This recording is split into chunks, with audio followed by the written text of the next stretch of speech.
Welcome sa Dries TV. Kung interesado ka sa ganitong news, huwag kalimutang isubscribe ang ating YouTube channel. Maraming salamat! Welcome back again sa ating YouTube channel mga kakimpaw, and sa update natin ito ang pag-uusapan natin ay tungkol sa mga importanteng ganap kina Kim and syempre kay Paolo Avellino. So ang pag-uusapan natin sa update na to mga kakimpaw ay may kaugnayan nga po sa ikinabulabog po ng nasyon or Kimpaw fans kagabi sa isang revelation na naman about kay Chinita Princess. Dahilan para po mag-alala ang mga Kimpaw fans. Mamaya tatalakayin natin ang tungkol dyan. Pero bago po ang lahat, maraming salamat po sa inyong patuloy na pagsuporta at pagsubaybay sa mga daily update natin. Kaya naman bilang pasasalamat, narito po ang isang napili kong komento patungkol ito sa naging previous update. Mula ito kay Ginang Annalyn Hicap. Sabi niya, "Good afternoon, Grace. Basta super happy lang ako kung ano ang tumatakbo sa karera nilang dalawa. Always waiting kung ano man ang mga desisyong buntes man or hindi. Kung buntes, napakaganda niyang buntes, siguro baby girl. Hala ako lang to Ders." Sabi nga ni Paolo sa isang interview, napaka hands-on daw ni Kim sa negosyo. Kim Pao forever. Maraming salamat po sa inyong komento. Ginang Annalyn Hicap. Huwag kayong mag-alala, hindi lang naman po kayo ang nagsabi niyan. 'Di ba kasi super blooming nga po ni Chinita Princess. Marami din pong nagsasabi na kung jaundice nga daw, ay malamang girl daw po. Kasi super blooming, super ganda ni Chinita Princess. Every time po na nakikita natin siya sa It's Showtime, talagang lagi-lagi po siyang maganda. Walang pangit mga kakimpaw, very blooming. And hopefully nga po mga kakimpaw in the future ay babae yung una po nilang anak. Tapos kamukhang kamukha ni Chinita Princess. May konting combination ng mukha ni Paolo. Super cute, chinito, chinita. Yan for sure mga kakimpaw. Kasi ang ganda po ng combination nilang dalawa eh. So pag nagsama yan, ang ganda po ng kalalabasan. Diba mga kakimpaw? So maging ako ay excited din po sa mga pwedeng mangyari.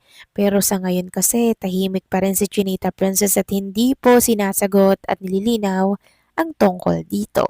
Malamang nag-iisip po yun or iniisip kung ano ba yung mga gagawin niya pong hakbang, ano bang sasabihin niya sa publiko.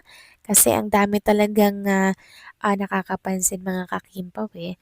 Kaya sana po sa lalong madaling panahon ay bigyan nito ng kalinawan para hindi na magsanga-sanga pa ang mga bali-balita.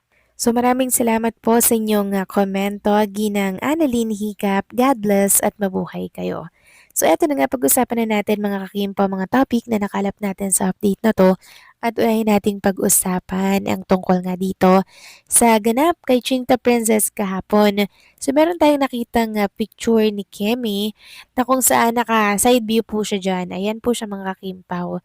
Yung suot niya dyan is may pagka-garterize tapos may turtleneck siya, no?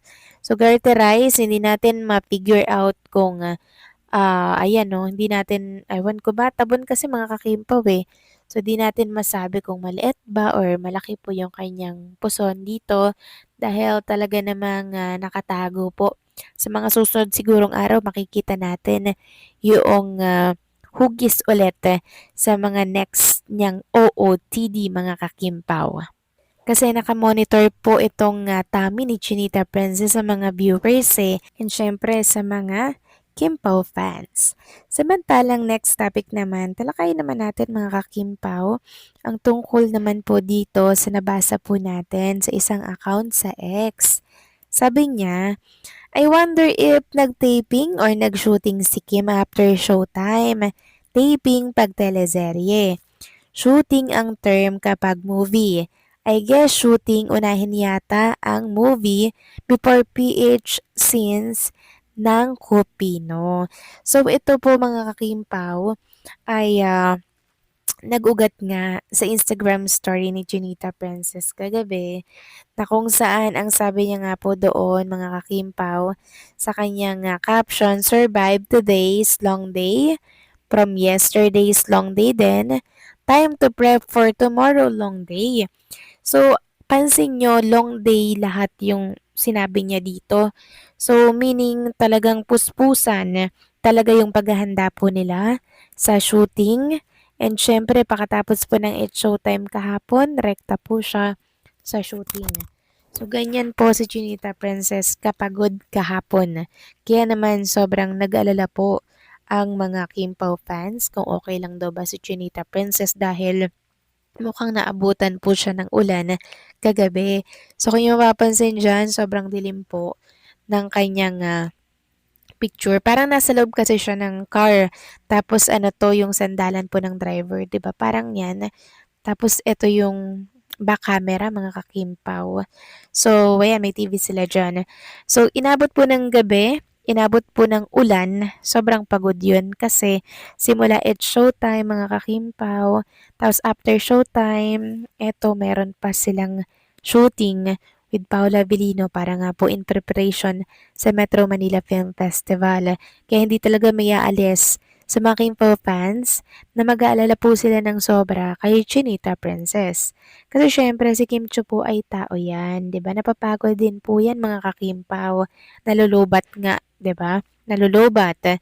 And for sure kinakailangan niya talaga ng medyo mahabang pahinga, mahabang oras po ng pagtulog dahil sobrang drain, physically, emotionally, grabe, sobrang pagod niyan mga kakimpaw. Pero mabuti na lang po talaga at andyan si Paula Avellino sa kanyang tabi para po siya ay i-guide, para po siya ay i-comfort. Yun yung kagandahan doon na kahit pagod ka, may isang tao kang pwedeng masandalan mga kakimpaw sa mga ganitong pagkakataon.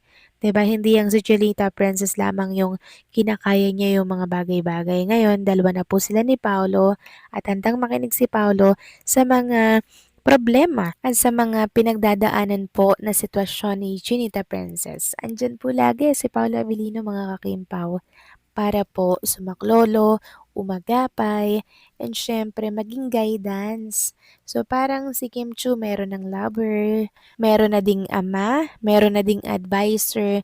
So all in na po talaga itong si Paula Avellino mga kakimpaw eh. Kaya gustong gusto natin yan para kay Chinita Princess. Kasi syempre si Kim Chu po mga kakimpaw sa mga past relationship niya, sa mga ex niya po, parang na baliwala po siya, 'di ba? 11 years yung nasayang po, mga kakimpaw.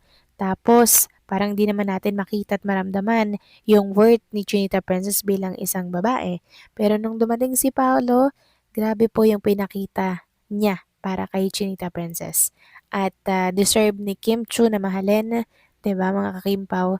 Dahil siya po ay napaka loyal, nakapareha. So kayo ba mga kakimpaw, ano masasabi ninyo dito? Please comment down below.